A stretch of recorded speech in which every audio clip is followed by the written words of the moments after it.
With the market closed today, I'll break the week down and go over some levels to look out for come Monday. First, taking a look at the SPX, we came into this week expecting 64 points.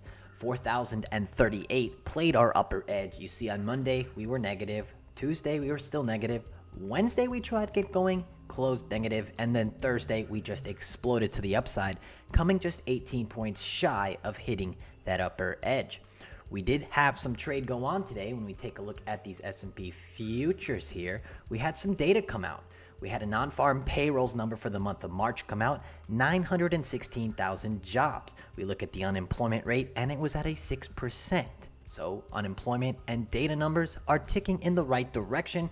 When we see how the S&P traded, 4,038 was the high on the day, and the future stopped trading shortly after around 9 o'clock. So what is the expected move heading into next week?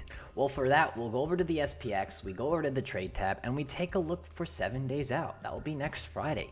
$55 and about 40 cents is what the options market is pricing in. And look at that implied volatility of 11.7%. So volatility is going back down. More on volatility in a bit, but let me draw these lines in and discuss next week's expected move. So with 55 points of expected move, 3,964 will play lower support, and if momentum wants to carry into next week, 4,075 would play our upper resistance. And just taking a look at these S&Ps on a year to date, they're up 8.6%. So for the S&Ps to go higher, it's largely going to come down to what technology wants to do. And when we take a look at the Nasdaq, on a year to date, it's up about 5.1%. So the Nasdaq has a little catching up to do when you compare it to the S&P 500. However, that move is largely going to be driven from our Big Five. Big Five's up 6.7% on a year to date. That consists of Apple, Microsoft, Amazon, Google, and Facebook. You throw Tesla in the bunch, that's over $8 trillion in market cap. If these six guys get going, they're all in the Nasdaq as well as the S&Ps. It's going to drag these indices higher. But back to the Nasdaq, just taking a look at the expected move next week in the Nasdaq, 13,627 will play upper resistance. And if we do see some selling, 13,026 should play lower support. With the amount of momentum we saw, how this week closed, we could be on the move higher. When we take a look at it from the RSI, you can just see money flows going positive, stochastic sitting at a 58, as well as an RSI. So this index has some legs to go, and if it does, watch out. But when we take a look at the Russell 2000, we throw it up here. Going into next week, its expected move, about 2,300 will play upper resistance, and about 2,210 should play lower support. On a year to date, the Russell 2000 is up 15.8%. However, this index is out of whack and will be rebalanced come June. So we have a broad overview of our indices. Let's take a closer look and see what's going on in our sectors. We'll start from how they traded on Thursday, and the XLE led the way up 2.55%. On a year to date, the XLE is up 32.5% and leading the bunch. Some nice volume coming into it. When we look at it on some technicals, we see an RSI at about a 54, money flow going positive, and a stochastic that has some room to run. What was behind that? Well, the Big Five was up 2.5% on Thursday. Some nice volume flowing into these guys, and we know what the RSI looks like. Same as the Nasdaq. It's going positive, breaking up, has some room to run with the 58 RSI. If these guys get going, it's the key to this market, and it will drive it higher. We take a look at software stocks, up about 2.15% on Thursday. On a year to date, they're up about 6.5%. We see the XLK up 2%.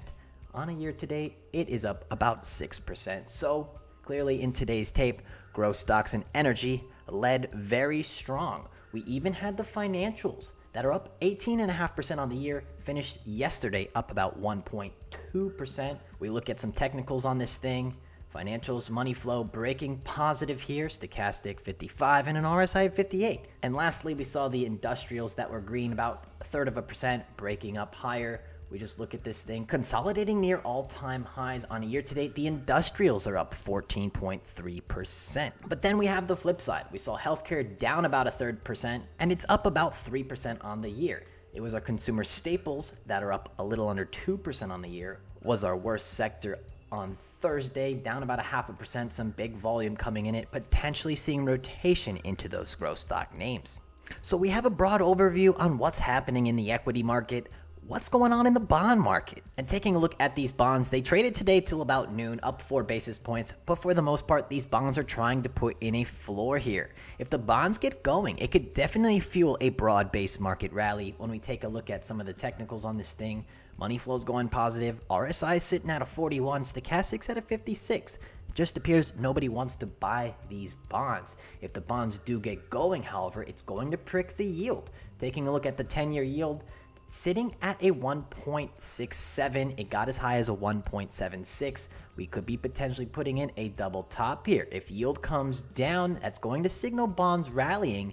Yield coming down is going to give a lot of these growth stock names a heavy boost. Coming back down and testing this about 1.5% yield is going to be very key in the move higher in the coming weeks. We'll have to keep our eyes on what the bonds want to do.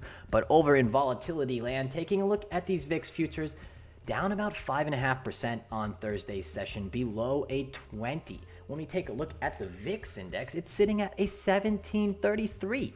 We throw this thing on some weekly, and you can see we're breaking up since that pandemic back in February. We're back filling this gap up, it appears, and volatility continues to be put back in its box, largely why we're seeing just 55 points of expected move in the SPX. However, over in the VVIX, we just take a look at the VVIX sitting at about a 99, below 100. Just see how this thing trades. We got back below 100 back in early October, late September. Are we going to boost higher? Are we going to camp down in this lower level? Just seeing how it traded on Thursday. VVIX did surge in the final minutes of Thursday's session, largely due it's pretty banged up and cheap for the most part. Just a little hedge for some traders out there protecting a portfolio if this rally isn't real. So to wrap it up, let's take a look at our dollar index and see what's happening in some commodities. And taking a look at our dollar index sitting at around a 93, it could be putting in a top here. And if the dollar pulls back, it will weaken, and that will largely be due to yields falling. Yields falling is going to prick this dollar's strength. I mean, just take a look at our monetary expansion. The M2 money supply just continues to march higher and is showing no signs of slowing down. When we look at the dollar on a year to date, it's up 3.3%. However, when we look at some of our commodities, we see crude oil sitting at a 61 and change, down about 1/3%. Volume coming into this thing. When we look at it, some technicals on this, money flows positive, RSI sitting at a 50. On a year to date, crude oil is up a little under 30%. As for gold, gold is down 11%. However, double bottom could be forming here. If the dollar wants to weaken, that could be the boost that these metals need to go higher. We'll have to monitor what the dollar wants to do. But then we have Bitcoin on the other hand, sitting at right around $60,000 in these futures. On a year-to-date, Bitcoin is up about 90% in these futures.